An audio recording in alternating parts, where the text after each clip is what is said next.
This episode is sponsored by The Power of You, a leadership resource for entrepreneurs, solopreneurs, and anyone intent on developing their leadership impact and supercharging their career. For more information, check the podcast webpage or show notes. Hello and welcome. Another episode of The Soul of Business with Blaine Bartlett. I am your host, Blaine Bartlett. My guest today, I am fascinated by his story, number one, but secondly, his expertise. The range of experience that he's going to be bringing to our conversation is nothing short of phenomenal. He's written, he just corrected me on there, he's written 54 books, and two of them in particular. One has to do with spiritual power, spirit and spiritual leadership. The foreword to that book, See the Light in You, was actually written by His Holiness the Dalai Lama. And his newest book, Soft Leadership, is one that I really want to explore because it really does go into the domain of, where does the spirit live in the leadership function in an organization?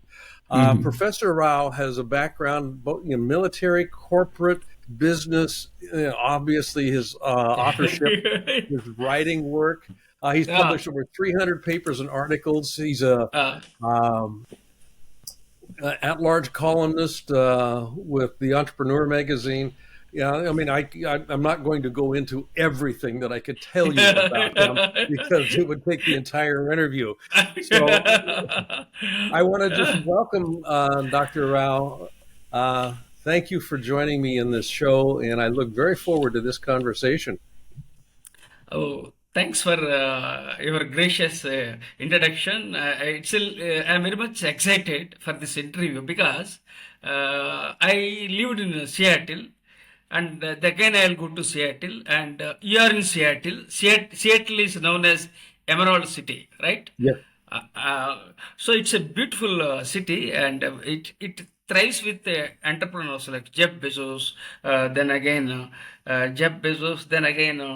Gates, and LinkedIn co-founder.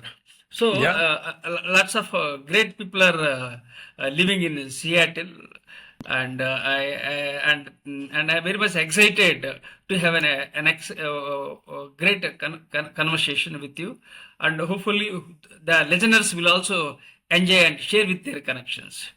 Well, thank you. And this the focus of this podcast is on business, but more specifically, what I call the soul of business. I mean that spiritual force, and I don't mean spiritual in a religious sense. I mean spiritual in a life affirming, life expressing sense.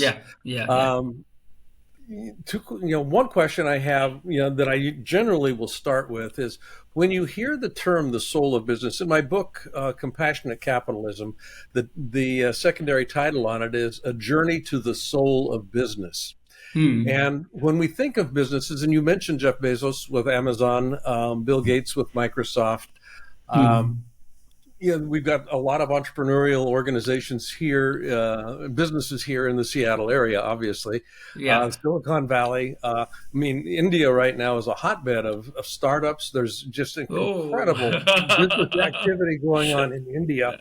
When you think of the soul of a business, what does that bring to mind for you in terms of how a business can actually operate and function? The soul of the business. Yeah, thank you for asking this one. Soul of business. I published a book titled 21 Success Sutras for CEOs. And this, I think, around 7-8 years back, I published this book titled 21 Success Sutras for CEOs. It targeting especially CEOs. And I mentioned about Jeff Bezos, and then again I mentioned about Bill Gates. Then, of course, I didn't mention in the book about the LinkedIn co-founder, but it talks various aspects of CEOs. And in fact, soul of business is everything, right? But when we do business, we have to do in such a way that we should add value and impact. And every book is unique in my life. 54 books I published means 54 babies I am having. Yes. So now coming to this point of uh, soul of business. Soul of business is to add value and impact. And one of the books, as I told you, 21 Success Sutras for CEOs, in which the message I share with everyone is that employees first, then um, uh, organization, and third shareholders are third. This is the uh, premise of this book. Okay.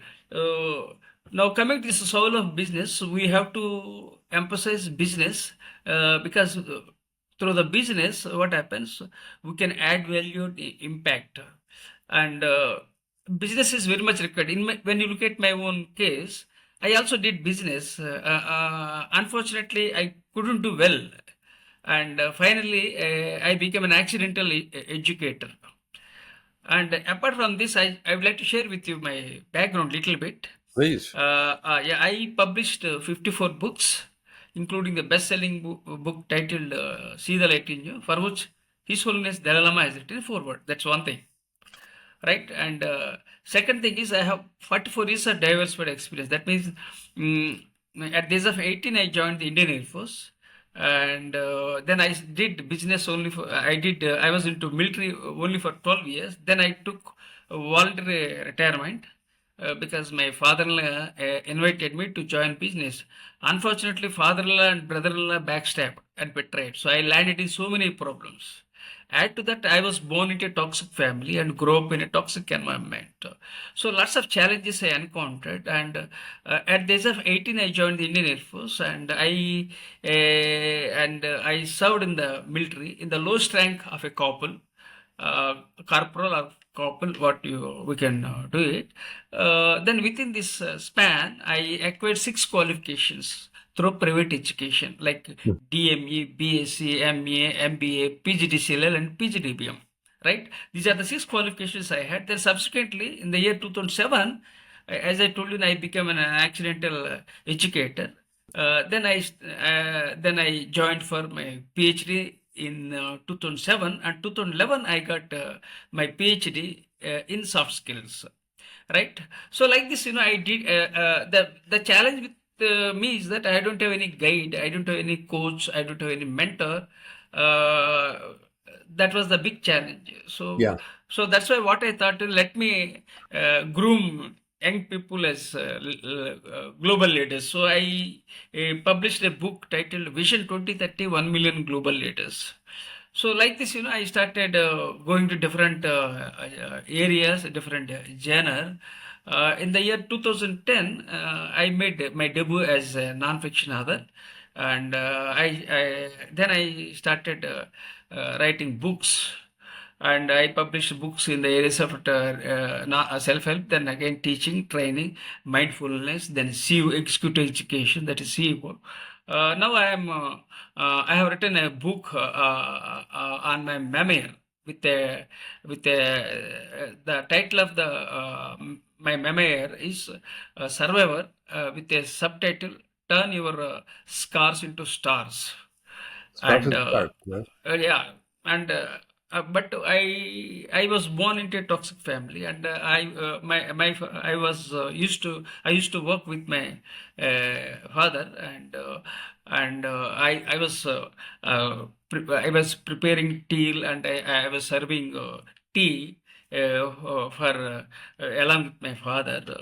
At the age of 18, I joined Indian Air Force. So this is how that life has gone in a different areas. I predicted something and something else happened.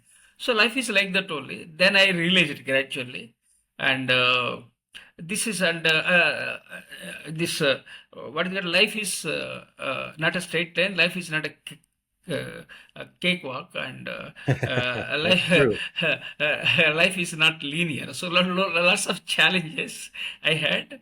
Now I am thinking to publish. I decided to uh, write a book on philosophy. Probably it may take 3 to 4 years.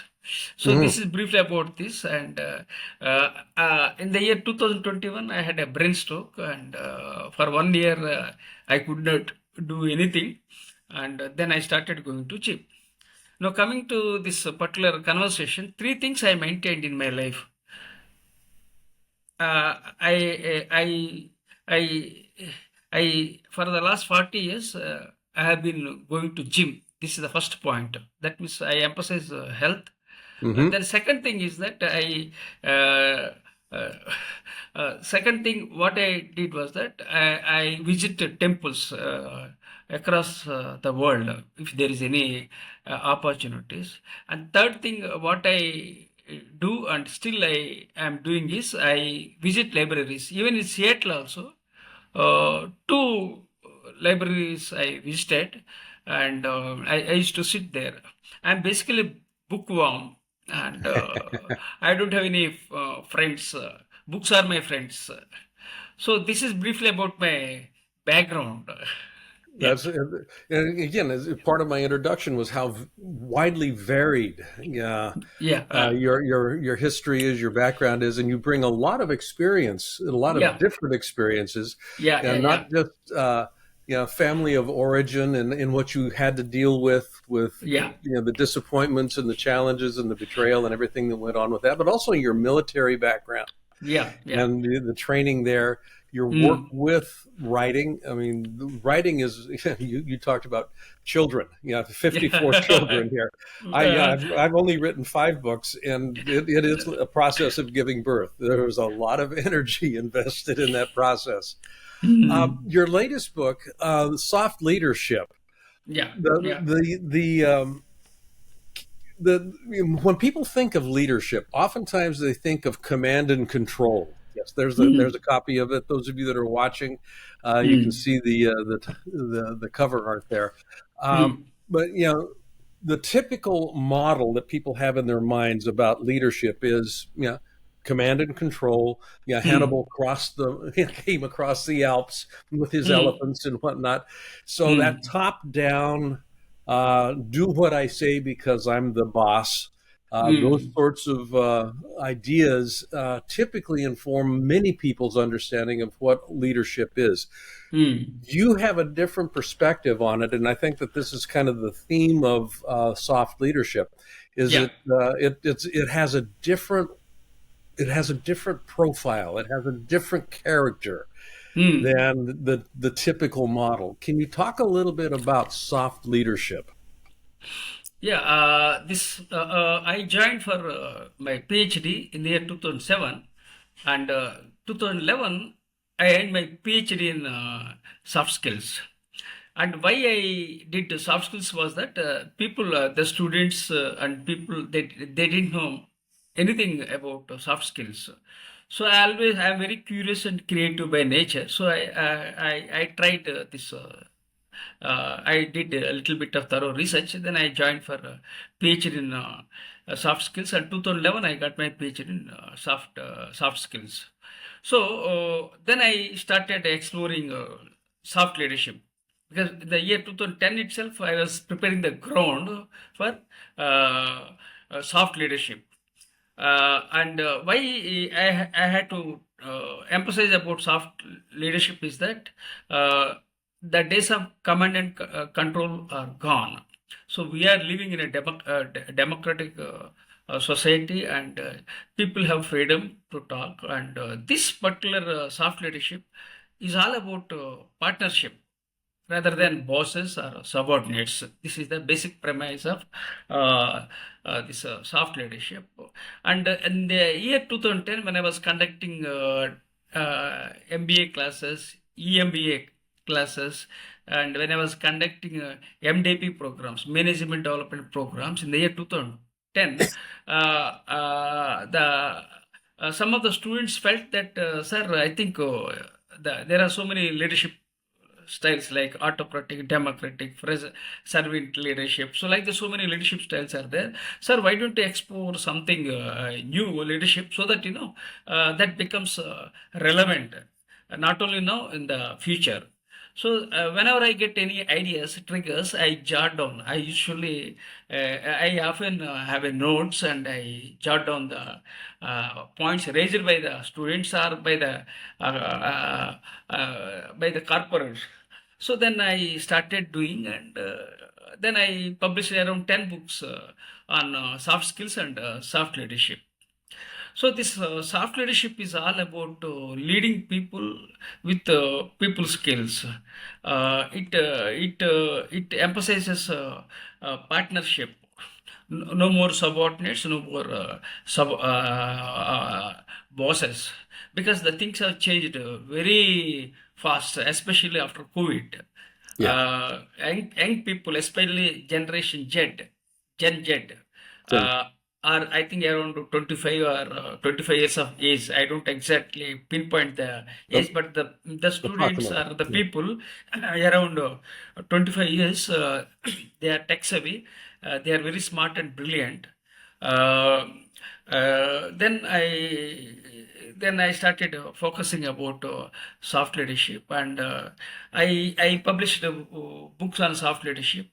And the soft leadership is a very innovative one, and the uniqueness of this book is that uh, the father of I dedicated this book to the father of management, that is Peter Drucker. I admire Peter him a lot. Drucker. Yes. Yeah, I admire him a lot. That's the first aspect. I dedicated this book to Peter Drucker. The second thing, what I did was that the Philip Kotler, who is known as father of marketing, he has written a foreword for my book. He's very powerful and a great person. Who was This that? is uh, Philip Kotler. Portland. He, Yes. Yeah. Philip Portland. n- Yes. n- Yes. Philip, Philip Kotler, he has written foreword for my book. That is the second uniqueness. Third thing is that uh, Dave Ulrich, who is known as father of modern HR, has created some framework. So these are the three aspects. One is dedicated this book to Peter Drucker. Second thing is uh, mm, uh, Philip Kotler has written a foreword, and he is known as father of marketing. Then Dave Ulrich, who is known as father of modern HR, are have created a framework for my soft leadership. So then I published around 300 research papers. I published 1,000 articles, and I was a regular contributor for Entrepreneur magazine. Then I started doing research, and then started still I'm doing research about soft leadership, because the technology has changed. There is a disruption everywhere. So Hmm. and we need to catch up with the technology. We have to be very agile and fast, so that we can impact people and make a difference. So this is briefly about my soft leadership. And the soft leadership is all about leading people with people skills without compromising the task, without compromising the task orientation. So these are all challenges, and please empathize with me, because my right hand and my right leg was totally paralyzed after the brain stroke. So sometimes I am repeating the same thing. So lots of challenges. The good news is that All good. the good news is that I survived. Otherwise, I would have been dead during the corona. So everything happens for a reason. So for the last 4 years, I am not able to write my books. In fact, 54 books I published, and 60 books already wrote. Still, some 6 books are pending. Publishers are coming forward to publish my books, but the challenge with me is that I am not able to type, and I am not able to eat with my right hand. So this is the Uh-huh. challenge. But despite the challenges, I am resilient, and I started leading from the front. I am leading by example. So this is about soft leadership. Yeah. Yep. That's good. The resilience element. You have got quite a successful career, Mm. and I'm again struck by your history. Mm. One of the ways that I've come to work with my clients, Mhm. when we're Mhm. looking at yeah, how do you mm, sustain success in life? mm, And mm, I've worked with them around the notion that sustainable success is about developing the capacity to mm, continuously start over. Yeah, mm, to continuously start over. I have to start again. I have to start again. mm, So, as you talk about your career and the resilience that you exhibit as both as an educator, but also as a businessman and a leader, as an author, um, mm. what are some suggestions you may have for how people can, start over? I mean, what's the capacity that you would say I need to develop in myself in order to start over Mm, continuously in my life? mm, Because mm. life just, I mean, I was struck by the one of the quotes on the back of your book jacket on the See the Light in You book. Mm, mm, yeah, One moment can change a day, one yeah, day can change a life, and one yeah. life can change the world. And Oh my it's goodness, excellent. yeah, Of and course, it's this quote. a quote from the Buddha. But Buddha, yeah, that's an idea of continuously starting over, yeah, acquiring spiritual powers to achieve mindfulness, and yeah. so that whole notion of resilience. Hmm. How has that served you in your life? Yeah, this is the quote. One moment can change a day, one day can change a life, and one life can change the world by Buddha. This is the Yeah. quote of Lord Buddha. Now, when you talk about sustainable success, this is the tagline of my friend Christopher Salem, and Mm. this is the tagline Christopher Salem. He's a very good friend of mine for the last, I think, 10 years. Of course, he has also interviewed me three times, but on three different books, because when I have 54 babies, so I can have conversation with 54 types of books, 54 types of activities. So this is the strength, because I never focus on one area. This is strength, and also it is a weakness, because I could not do in a one particular journal. So Hmm. this is how things have happened. So next, yeah, this is then. Anything else you would like to ask about this? Apart from that, do you have No, any more? I've loved this conversation. We're coming to a close here, so I want to just thank you for the time. Mm, I know that we had to do this a couple of times because we had some technical issues, but to be able to finally sit down and host you on this mm. interview show, I want to thank you very much for your time, for your thoughtful answers to the questions. And I wish you all the best as you continue to heal from your stroke. Yeah, You're doing, from my perspective, extraordinarily well. And yeah, I'm just very I'm very pleased that we have Seattle in common. And I know that your son lives here, so I'm looking yeah. forward to getting this episode up so that he can see his father. No, it's nice, and thank you for the opportunity. And also, I thank you for empathizing with my challenges. Oh, Some absolutely, some yeah, people, they can't my honor to empathize. do That's the so. problem. But you are so kind and compassionate that you are empathizing my situation. And for the last 4 years, I had lots of health challenges. Still, I am struggling to type. I'm struggling to eat with my right hand. So lots of Hmm. challenges. So this is about my life. This is my journey. And once again, I thank you for giving me this wonderful opportunity with gratitude. Wow, thank you very much. Folks, have been talking to Professor M.S. Rao, um, and his books, See the Light in You. The most recent one, he's the father of soft leadership. So these Mm. books are all available at the regular places, I'm assuming, Amazon and whatnot. So Mm. do check it out.